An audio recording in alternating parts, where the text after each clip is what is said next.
Wer sind Sie? Ich war Pianist. Pianist. My name is Hosenfeld, and I am a German officer. In front of me stands a Jew. In this era, Germans regard Jews as the lowest race. Yet I saved him, and I have no idea what this will bring upon me. The first time I met him, his can rolled to my feet, especially when he saw the military uniform on me.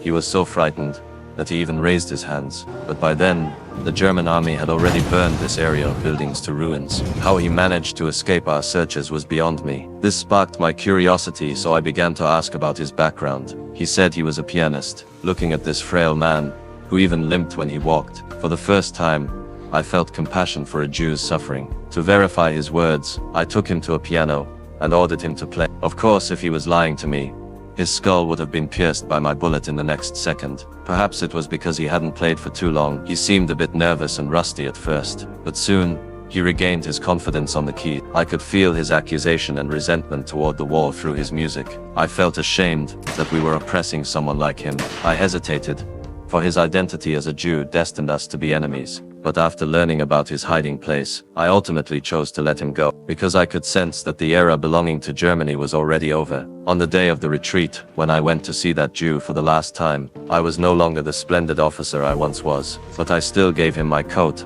and asked for his name. He said his name was Spielmann, and he worked at a radio station in Poland. I memorized this information in my heart, because I knew that in war, any piece of information could be crucial. As expected, Germany was defeated, and I, too, went from an officer to a prisoner of war. Everyone passing by spat at us. What awaited us was a path where life and death were indistinguishable. At that moment, someone mentioned that he was a musician, and I immediately thought of Spielmann. Hope ignited in me, and I ran over to ask if he knew Spielmann. I begged him to pass on news of my situation, because I hoped Spielmann would save me just as I had saved him.